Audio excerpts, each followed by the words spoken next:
All right. Welcome back, everyone. Ready for another deep dive? Always. I'm so excited for this one. We're going way back this time Yeah. into the world of Pashtun folklore. Right. Specifically, a tale called Gul and Naghma. Ooh. Okay. And right off the bat, I gotta say, Yeah. the name itself, Gul, translates to white flower. White flower, huh? How cool is that? Yeah, that's pretty evocative. Yeah, it is. I like that. And honestly, that's kind of all we know for sure. Really? Yeah, the source material we have Mm. doesn't actually give us any specific plot details. Wow. So, we're missing a big chunk of this? It's like we have this beautiful puzzle box, right? Yeah. But it's missing a few key pieces. Okay. We're working with some fragments here. That's intriguing, though. It is. It's like, how do we even approach this? Yeah. Luckily, Hopefully we have something to work with. we do have some clues Okay, great. based on the source material. We know this story comes from a time when the Pashtun people lived in these pastoral and tribal communities. I see. Probably about, I don't know, 150 to 200 years ago, maybe even longer. So we're talking way Way longer. back. Yeah. So when you think about that, what kind of picture does that paint for you? Yeah. Like, what kind of world are we talking about here? Oh, man. That takes us back to a time when life was so different. Yeah. I mean, can you imagine a world where your survival depended on your knowledge of the land, Right. the seasons, the grazing lands? Knowing where to find water, Absolutely. when to move the herds. Everything. And your community. Yeah. Not just your friends and family, but It was your lifeline. it was your lifeline, yeah. Your source of knowledge, protection, It, totally different from our world today. I mean, it's hard to even fathom that kind of dependence on, like, your immediate surroundings in your community. Yeah. Right? Yeah. So, okay, we don't have the actual story, Right. but we know the setting. We do. So how does that setting, that world we just talked about, how does that inform our understanding of Gul and Naghma, even though we don't know the plot? Well, think of it this way.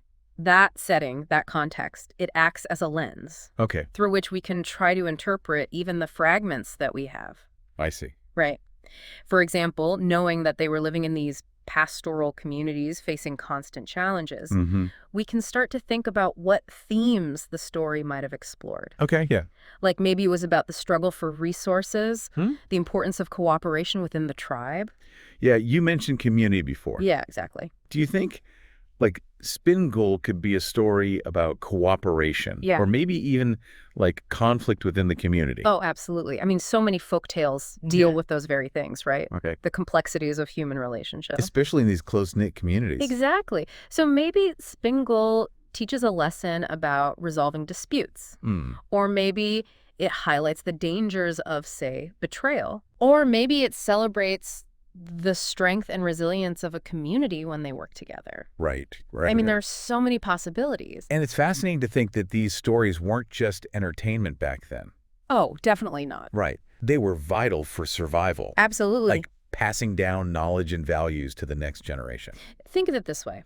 In a world without written language, Yeah. stories become the living memory of a people.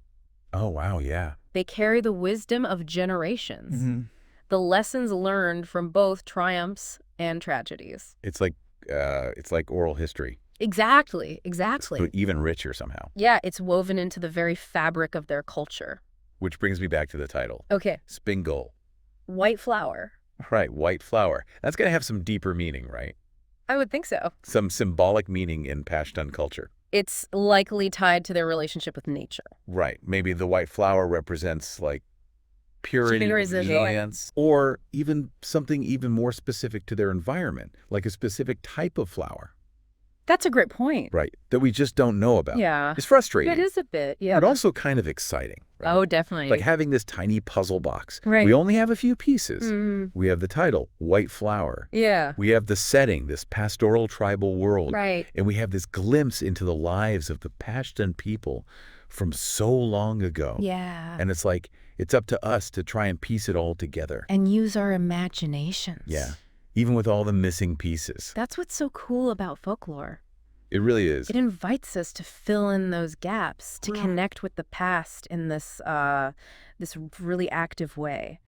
So for our listeners out there, I think the takeaway here is bigger than just one story. I agree. It's about the power of folklore. Mm-hmm. to transport us to different worlds, Yeah. to teach us about different ways of life, and just to remind us of that enduring human need to share stories. I love that.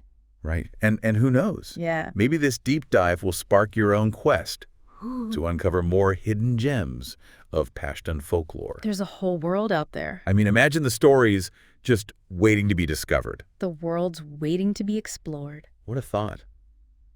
Well, on that note, Yeah. thanks for joining us on this deep dive. Thanks for having me. And until next time, happy exploring. Happy exploring.